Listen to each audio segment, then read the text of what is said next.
आप सभी को प्रभु यीशु मसीह के नाम में जय मसीह की। तो आइए आज हम जानते हैं आत्मा कलीसिया से क्या कहता है। क्या मसीह में होने के कारण सताव आता है? मत्ती 5 अध्याय उसकी 11 और 12 आयत में लिखा है, धन्य हो तुम जब मनुष्य मेरे कारण तुम्हारी निंदा करे और सताए और झूठ बोल बोल कर तुम्हारे विरोध में सब प्रकार की बुरी बातें कहे, तब आनंदित और मगन होना, क्योंकि तुम्हारे लिए स्वर्ग में बड़ा फल है, इसलिए कि उन्होंने उन भविष्यद्वक्ताओं को जो तुमसे पहले थे इसी रीति से सताया था। आज मैं आपसे बात करूंगा कि जो कुछ पॉल दीनाकरण के साथ अभी कुछ समय पहले हुआ, क्या वो मसीह में होने के कारण हुआ? तो मेरे प्रियो, ये बात सच है कि जो मसीह में हैं उन पर सताव होगा, उन पर दोष का आरोप लगाया जाएगा, उनको झूठे शिक्षक या झूठे भविष्यद्वक्ता भी लोग कहेंगे। पर मेरे प्रियो, बाइबल झूठे शिक्षकों के विषय में क्या कहती है? पहला यूहन्ना उसका 4 अध्याय उसकी 1 से 3 में लिखा है, हे प्रियो, हर एक आत्मा की प्रतीति ना करो, वरन आत्माओं को परखो कि वे परमेश्वर की ओर से हैं कि नहीं, क्योंकि बहुत से झूठे भविष्यद्वक्ता जगत में निकल खड़े हुए हैं। परमेश्वर का आत्मा तुम इसी रीति से पहचान सकते हो कि जो कोई आत्मा मान लेती है कि यीशु मसीह शरीर में होकर आया है, वह परमेश्वर की ओर से है, और जो कोई आत्मा यीशु को नहीं मानती, वह परमेश्वर की ओर से नहीं। और वही तो मसीह के विरोधी की आत्मा है, जिसकी चर्चा तुम सुन चुके हो कि वह आने वाला है और अब भी जगत में है।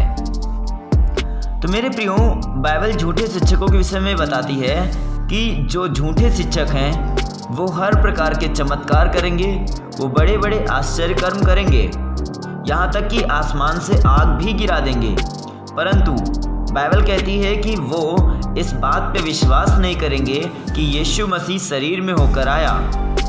तो मेरे प्रियो, जो लोग पॉल दीनाकरण को झूठे शिक्षक कहते हैं, तो मैं उन लोगों को बता देना चाहता हूँ कि वो वचन को ध्यान से पढ़ें, जिससे कि वो समझ को प्राप्त कर सकें कि बाइबल झूठे शिक्षकों के विषय में क्या कहती है।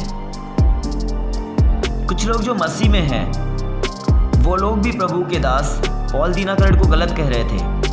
लेकिन मेरे प्रियो, बाइबल कहती है दोष मत लगाओ कि तुम पर भी दोष ना लगाया जाए।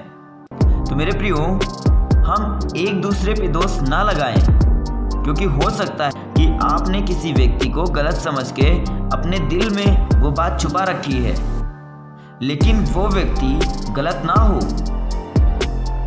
क्योंकि वो आपकी दृष्टि में गलत हो सकता है, परंतु परमेश्वर की दृष्टि में वो कैसा है, ये बात आप तो नहीं जानते ना।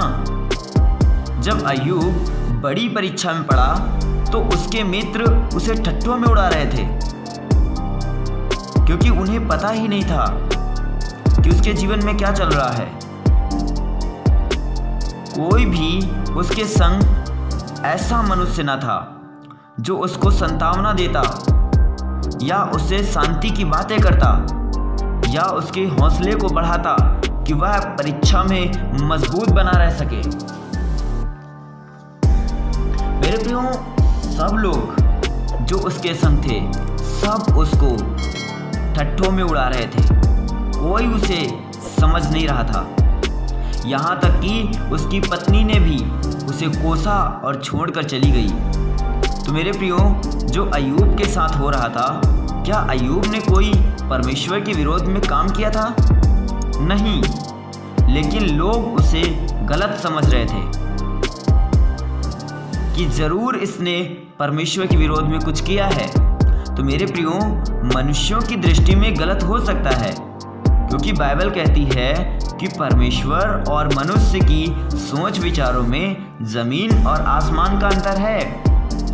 तो आप समझ सकते हैं कि आप क्या सोचते हैं और परमेश्वर क्या सोचता है। इसलिए मेरे प्रियो, परमेश्वर के दासों को तुच्छ ना समझो, उन्हें गलत मत कहो, क्योंकि आपको नहीं मालूम कि उसके जीवन में क्या हो रहा है, क्या योजना है परमेश्वर की उसके जीवन में।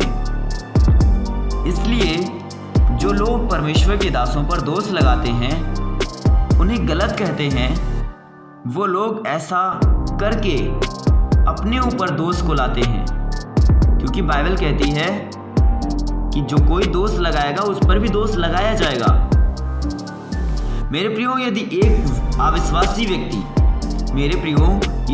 अविश्वासी व्यक्ति प्रभु के लोगों पर दोष लगा रहा है, उन्हें गलत कह रहा है, तो वो इसलिए कह रहा है क्योंकि उसे मालूम ही नहीं है कि सत्य क्या है। पर यदि एक विश्वासी व्यक्ति भी ऐसा ही करे, तो फिर विश्वासी और अविश्वासी दोनों एक समान ठहरेंगे। तो ऐसा कभी हो नहीं सकता कि ज्योति और अंधकार एक साथ एक जगह पर हो। इसका मतलब दोनों अंधकार में ही हैं, क्योंकि ज्योति में रहने वाला व्यक्ति तो ऐसा करेगा ही नहीं। इसलिए मेरे प्रियो, वचन का अध्ययन करो और वचन को अपने जीवन में लागू करो, जिससे कि आप किसी पर दोष ही न लगाओ। और जो परमेश्वर के लोगों पर दोष लगाया जाता है, तो ये सब तो होना संभव है, क्योंकि बाइबल ही इस बात को बताती है कि मसीहों पर दोष लगाया जाएगा। जो दोष लगाते हैं उन्हें लगाने दो, पर आप सचेत रहो जो मसीह में हो, और आप उन सारे शैतान के चालों से बचे रहो जो शैतान ने आपके जीवन में योजनाओं को बना रहा है।